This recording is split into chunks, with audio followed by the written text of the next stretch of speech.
What's up YouTube? It's your boy Shem-c. We are back on another reaction video. Indirimbo nshyashya ya The Ben bayita Indabo Zanjye. This is the video, akaba ari video like iza nk'isubiza iya Munyakazi by Bruce Melody. So indirimbo numvisha abantu bayikritika cyane, ako numvisha like ni nk'injyana nshya The Ben yishyizemo ukuntu like rap. So let's get it. Let's go on the video.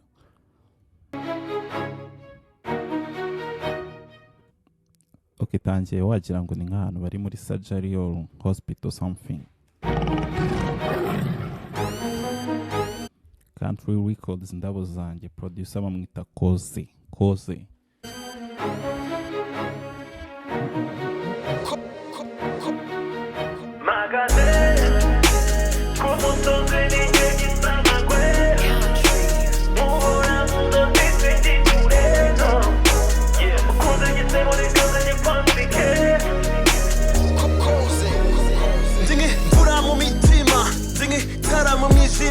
Ndichizere kugasima ninje mani tazima ninde waruzika mfite zivasa abanzi banje mbaba mu mbazi muneka imitego ndumugaragu wa jambo mfite igihango n'uyu muziki wabyishaho wambaje mama riziki umva ni nk'umu legend hano. It's like nyine ni nk'ari kuvuga ati ibi bintu nabijemo kuva kera peti yangu ci ugarabwira Bruce Melody. You know what I'm saying? wabaswe ni fu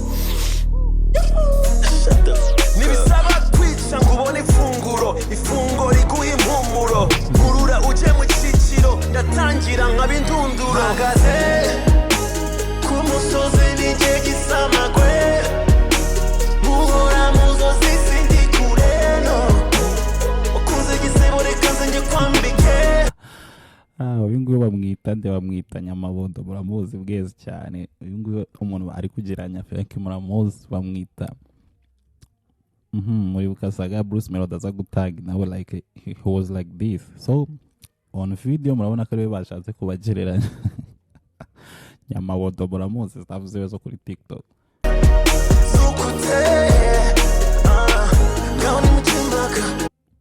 Indabo wallahi. So remember muri bukaya after ya Bruce Melody ya Sacred inze aho ngaho n'ahantu kakabifu kagiye kuryohera neza cyane.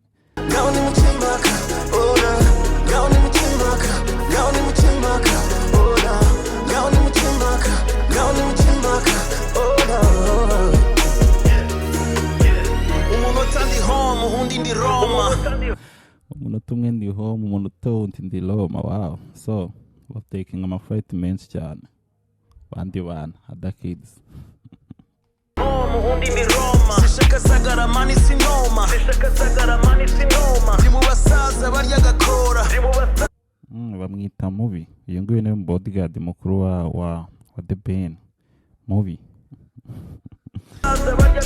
bajya mu bajene kubakosora ndi muri A1 class mfite A1 wifi ndi umutoni waja ndi nyenyeri y'u Rwanda bazanye inyundo mbaha urukundo nabyo umuvundo nkunda umutuzo fata agahinda kaba ibyishimo nijira ibirori mbaha imidundo mpagaze ku musozi ninjye gisamagwe muhora muzozi sindi kureno ukunze gisebo reka nze njye kwambike zukuteye ngaho ni mukimbaka ngaho ni mukimbaka ngaho ni mukimbaka ngaho ni mukimbaka ngaho ni mukimbaka ngaho ni mukimbaka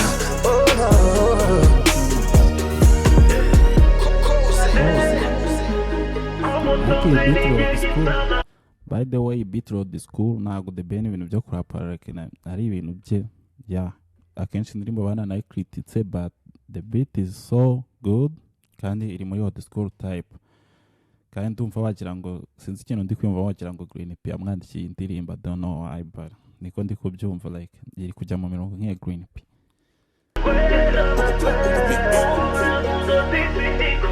Ni wabona isoko